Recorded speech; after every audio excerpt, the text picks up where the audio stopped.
Hello and welcome to Add-on. Question is solve the differential equation d4 minus 3d square minus 4y is equal to 5 sin 2x.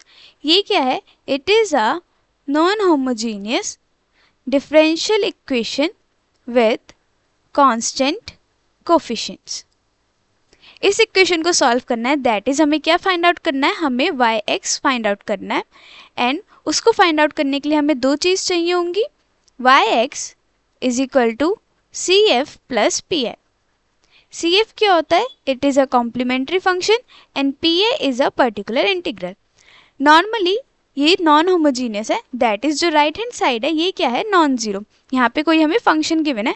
जब भी हमारे पास non homogeneous equation आती है then हमें P I भी find out करना होता है. बट अगर यहाँ पे ज़ीरो होता देन हमें सिर्फ सी एफ फाइंड आउट करना होता है. अब नॉन होमोजीनियस के लिए हमें दोनों फाइंड आउट करने हैं, पहले C F and then P I. तो सी एफ फाइंड आउट करने के लिए हमें क्या फाइंड आउट करनी होती है, रूट इस इक्वेशन की. इस इक्वेशन की रूट फाइंड आउट करने के लिए हमें ऑक्सिलरी इक्वेशन बनानी होगी. वो कैसे? Here d raise to the power 4 minus 3 d square minus 4 is equal to 0. First thing, जब भी हम सी एफ फाइंड आउट करते हैं तो हम लेफ्ट हैंड साइड पे जो इक्वेशन होती है वो लेते हैं एंड उसे 0 के इक्वल रखते हैं. दैट इज हम होमोजीनियस पार्ट ले लेते हैं इक्वेशन का. अब इसको सॉल्व करने के लिए हमें क्या करना होता है, we let d raise to the power n is equal to m raise to the power n.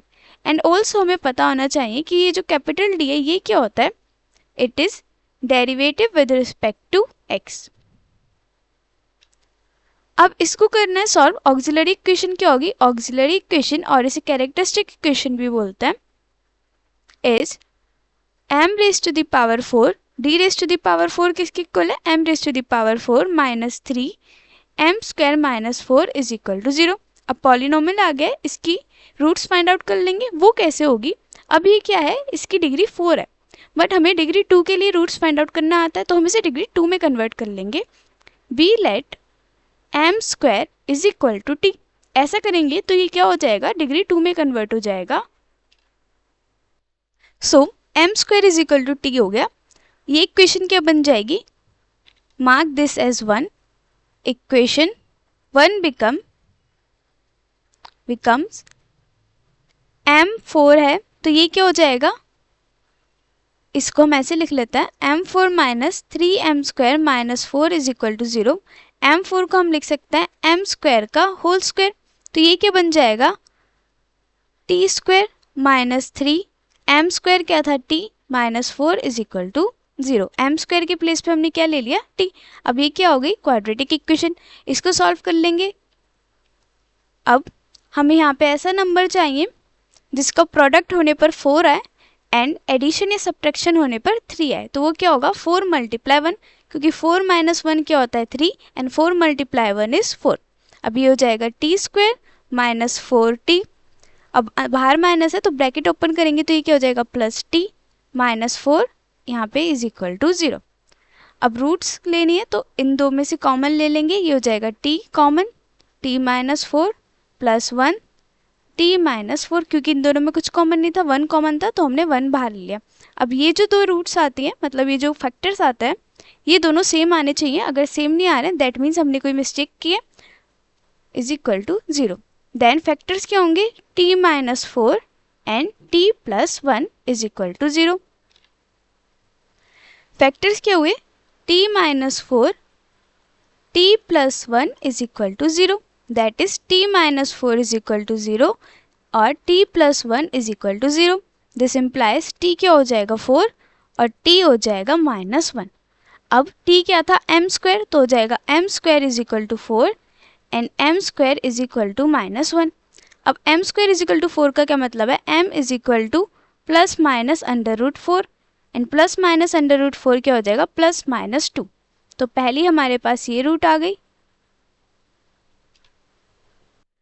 m square minus 1 में हमारे पास क्या आएगा, m is equal to plus minus under root minus 1 and under root minus 1 होता है iota के equal.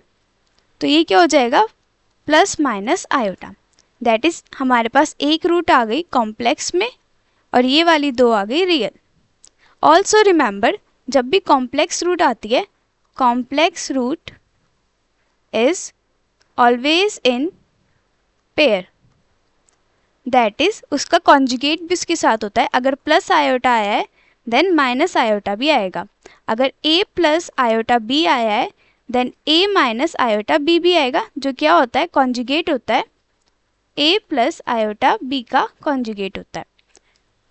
ऐसे ही हमारे पास question में क्या आया, प्लस माइनस आयोटा, उसका कॉन्जुगेट भी साथ में आया और रियल रूट्स आई। ऐसा कभी नहीं होगा कि हमारे पास सपोज इसी क्वेश्चन में 3 रियल रूट्स आ जाती और एक ही कॉम्प्लेक्स रूट आता, तो वो रॉन्ग हो जाता।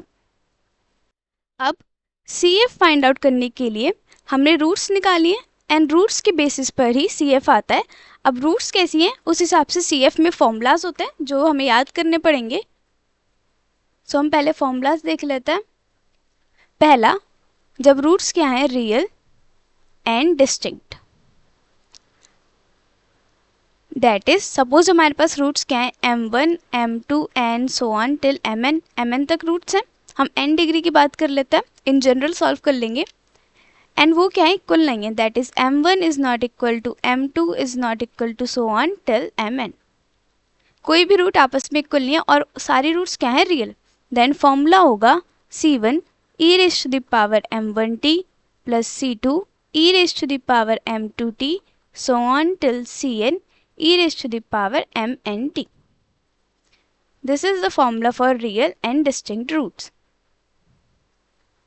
जिसमें c1, c2, cn are constants. अब रूट्स रियल एंड डिस्टिंक्ट थी तो ये हुआ। अगर रियल एंड आइडेंटिकल है और या फिर सेम है देन उसके लिए फॉर्मूला क्या होगा, it is equal to c1 plus X c2 plus X square c3 plus X cube c4 so on till x raised to the power n c n minus 1 till c here ये जाएगा x raised to the power n minus 1 cn तक and बाहर क्या आएगा, e raised to the power mx। m क्या है, root. अभी मैंने क्या बताया, जो रूट्स है वो क्या है, same, that is m1 is equal to m2 is equal to so on till mn। सभी रूट्स इक्वल हैं, मतलब एक जैसी हैं, तो इसको हमने क्या मान लिया, एक नंबर m के इक्वल है। सो हमने डायरेक्टली इसमें लिख दिया c1 plus X c2 plus X square c3 and so on till x raise to the power n minus 1 cn, और एक ही रूट है तो लास्ट में हमने ब्रैकेट में लिख दिया e raise to the power mx। अब real and distinct and real and identical के बाद आता है कॉम्प्लेक्स रूट्स, जो हमारे इस क्वेश्चन में आए भी हैं। कॉम्प्लेक्स रूट की फॉर्म क्या होती है, a plus minus iota b। अब a plus minus iota b मतलब दो रूट्स हैं, m1 suppose a plus iota b है, m2 suppose a minus iota b है। इसमें दो रूट की बात कर लेते हैं। देन जो फॉर्मूला आएगा वो क्या आएगा, c1 cos bx plus c2 sine bx bracket में e raise to the power ax। जो रियल वाला पार्ट है वो e raise to the power में आएगा एंड जो इमेजिनरी पार्ट है वो हमारा c1 cos bx plus c2 sine bx की फॉर्म में आ जाएगा। अब क्वेश्चन में क्या रूट्स हैं, m1 इज इक्वल टू 2 ले लेते हैं, m2 is equal to minus 2 ले लेते हैं, m3 is equal to iota ले लेते हैं and m4 is equal to minus iota. That is इसमें अगर a प्लस आयोटा b की फॉर्म से कंपेयर करेंगे तो a क्या है 0 एंड b क्या है 1, एंड इसमें a क्या है 0 एंड b क्या है माइनस 1। अब फॉर्मूला लगा देंगे CF का। अब इसमें कंबाइंड रूट्स हैं, मतलब रियल एंड डिस्टिंक्ट भी हैं एंड कॉम्प्लेक्स भी हैं। तो इसके लिए कैसे लिखेंगे, CF इज इक्वल टू, पहले रियल वाला पार्ट ले लेता है, ये हो जाएगा c1 e raise to the power 2x plus c2 e raise to the power minus 2x।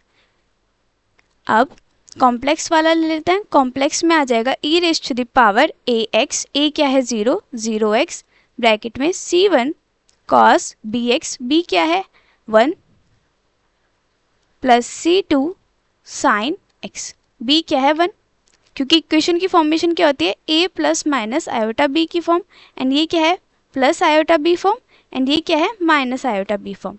तो ये फॉर्म आ जाएगी ये जिसको हम सिंप्लीफाई करके लिख लेंगे C1 e raise to the power 2x plus C2 e raise to the power minus 2x plus constant है तो इसे डिफरेंट ले लेते हैं, इसे C3 ले लेते हैं एंड C4 ले लेते हैं plus C3 cos x plus C4 sin x।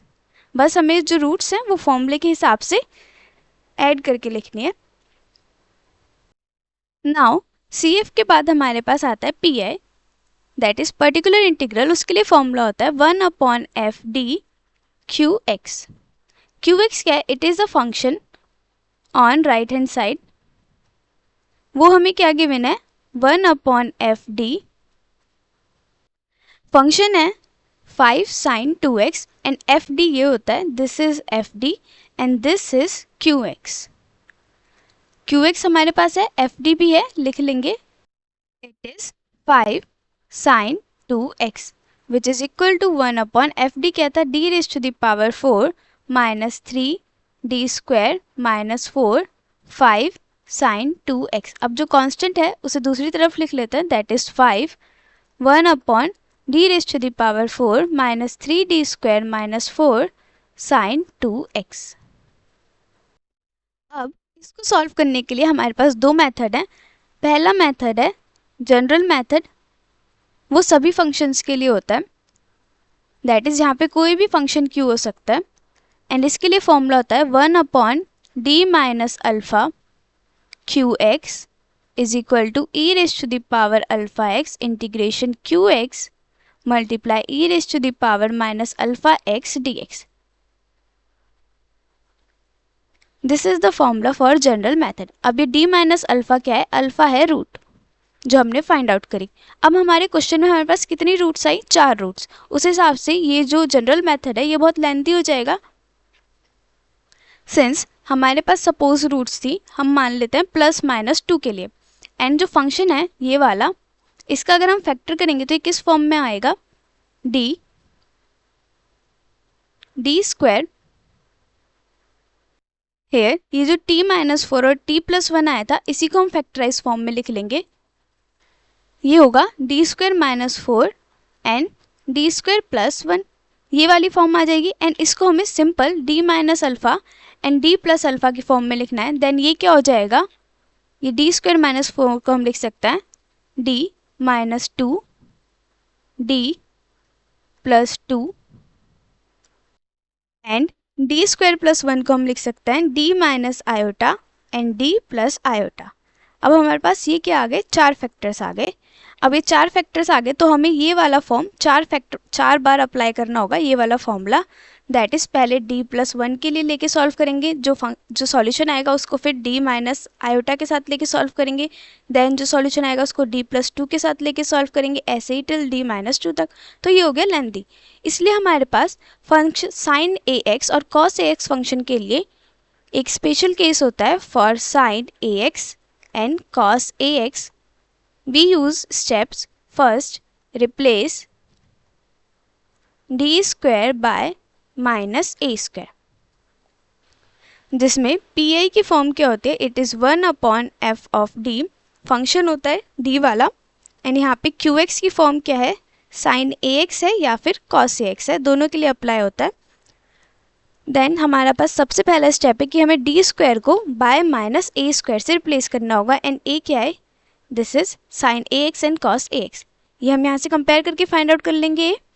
After replacing हमारे पास ये इक्वेशन क्या बन जाएगी? 1/f of A sine A X and cos A X. अब ये सॉल्यूशन कब होगा? It is a solution if f of a is non zero. मतलब ये जो है ये ज़ीरो नहीं आना चाहिए। कभी कभी केसेस होते हैं कि जो डिनोमिनेटर है वो ज़ीरो हो जाता है जब हम माइनस ए स्क्वायर पुट करते हैं। सो उसके लिए हमें क्या करना होता है? इन केस वो ज़ीरो आ जाता है, second step, if f of a is equal to zero then multiply x in the numerator and take derivative with respect to d in denominator and repeat the step 1। दोबारा से जो आएगा function उसमें हम value put करेंगे, that is D square को bye minus A square again replace करेंगे। And अगर दोबारा से हमारे पास एफ डैश ए ज़ीरो आ जाता है, देन हम इसे फिर से यही स्टेप अप्लाई करेंगे जब तक हमारे पास एफ एंड ए क्या नॉन ज़ीरो ना आ जाए। अब इस क्वेश्चन में अप्लाई करते हैं हम यही वाला मेथड। ये क्या है इस फॉर्म में। अब पहला स्टेप क्या था, replace D square by minus A square. A क्या है इसमें 2, that is by minus 2 square which is equal to minus 4। तो ये क्या हो जाएगा 5 1 अपॉन, अभी D raise to the power 4 है जिसे हम क्या लिख सकते हैं डी स्क्वायर का whole square minus 3, D square को रिप्लेस करना है by minus 4 sine 2x as it is. Now it is 5 1 upon D square को बाय -4 का whole square minus minus plus 12 -4 sine 2x and it is equal to 5 1 upon 16 plus 12 -4 sine 2x which is equal to 5 1 upon 16 plus 12 28 -4 sine 2x and it is equal to 5 by 24 sine 2x। अब ये जो function आया है हमारा denominator में, it is non zero, hence this is the particular integral. Then P I के आगे हमारे पास 5 by 24 sine 2x, hence it is the solution of particular integral. अब अगर हमारे पास सपोज ये क्या था 24, इसके प्लेस पे 0 आ जाता तो हम क्या करते, we multiply x in numerator, ये हो जाता 5x साइन 2x एंड जो डिनोमिनेटर में ये वाला फंक्शन था इसका क्या हो जाता डेरिवेटिव, दिस ये वाला जो फंक्शन है इसका डेरिवेटिव हो जाता with respect to d, that is ये क्या हो जाता 4d cube minus 6d minus 4, ये हो जाता 4d cube minus 6d minus 0, 4 का derivative with respect to D क्या हो जाता 0। देन हम क्या करते हैं इसमें डी स्क्वायर की वैल्यू पुट करते एंड यहाँ पे अगर ऐसा डी आ जाता है तो हम क्या करते हैं, सपोज हमारे पास 1 अपॉन डी प्लस 2 करके है एंड यहाँ पे हमारे पास है साइन 2x। अब हमें क्या करना है, इसमें डी स्क्वायर से रिप्लेसमेंट करनी है क्योंकि साइन में हमें क्या होता है, पहला स्टेप डी स्क्वायर को हम रिप्लेस करते हैं बाय माइनस ए स्क्वायर से, बट इसमें तो डी स्क्वायर है ही नहीं तो हमें इसे डी स्क्वायर की फॉर्म में लाना होता है, जिसके लिए हम क्या करते हैं we take 1 upon D plus 2 multiply by D minus 2 and divided by D minus 2। तो इससे क्या होता है, ये दोनों में आइडेंटिटी लग जाती है a plus B and a minus B की, जिससे ये हो जाता है a square minus B square, that is d plus 2 D minus 2 क्या हो जाएगा d square minus 2 square, that is D square minus 4। अब ऐसे हमारे पास डी स्क्वायर आ गया एंड हम यहाँ पे रिप्लेसमेंट कर सकते हैं एंड ऊपर क्या आ गया डी माइनस 2। जब हम डी माइनस 2 ऊपर आ जाएगा, सपोज हमारे पास आया डी माइनस 2, सपोज हमारे पास आया डी माइनस 2 ऊपर न्यूमरेटर में विद साइन 2x। इसका क्या मतलब है, d की मल्टीप्लाई एक बार साइन 2x के साथ एंड 2 की मल्टीप्लाई एक बार साइन 2x के साथ। d की मल्टीप्लाई होना साइन 2x के साथ का क्या मतलब है, derivative of sine 2x with respect to x। So these are the cases जो आ सकते हैं एंड हमें पता होना चाहिए कि इन केसेस को कैसे सॉल्व करना है।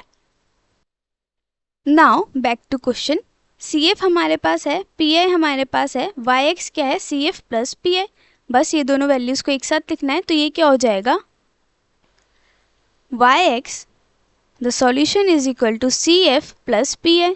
CF क्या था C1 e raise to the power 2x plus C2 e raise to the power minus 2x plus C3 cos x plus C4 sin x plus PI क्या है 5 by 24 sin 2x, hence it is the required solution। Now overall हमने question में क्या किया है,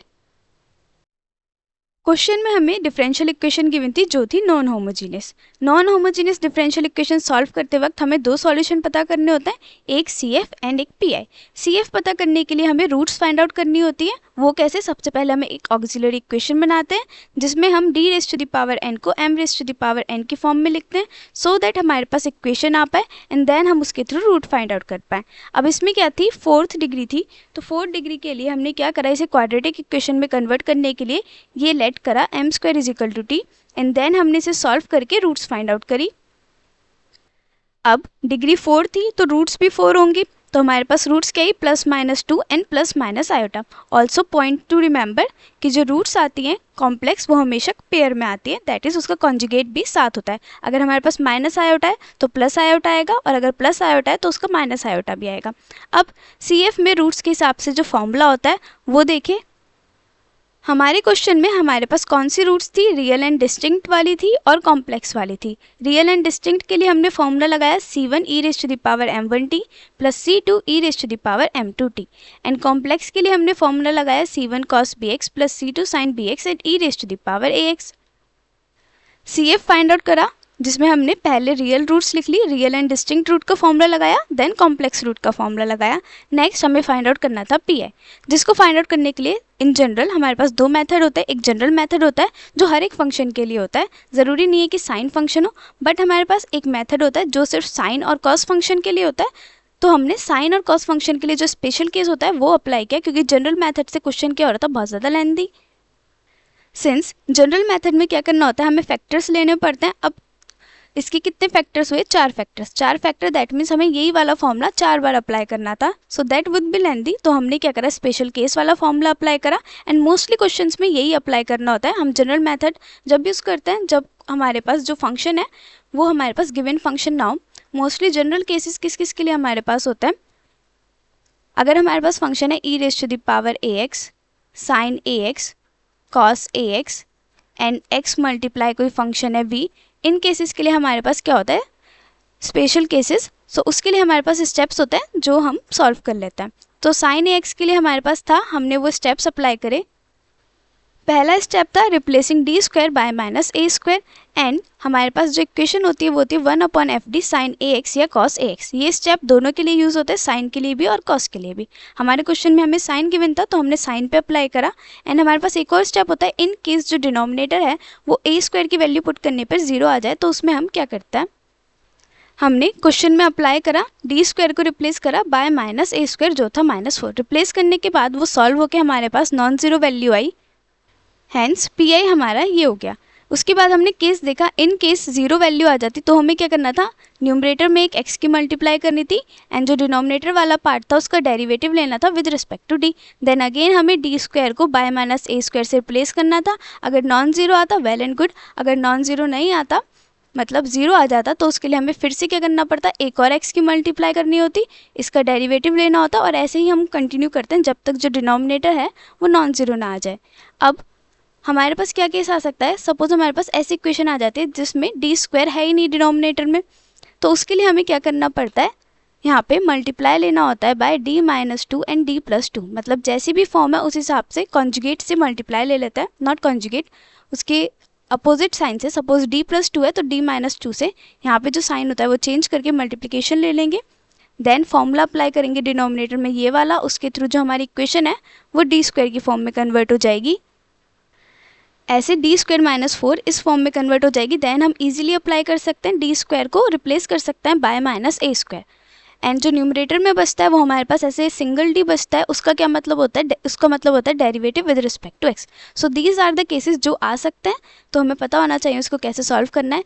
and finally हमारे पास solution क्या होता है? CF + PI। CF भी हमारे पास था, PI भी था, उसका एडिशन करा and we get the solution. So this is it for this video.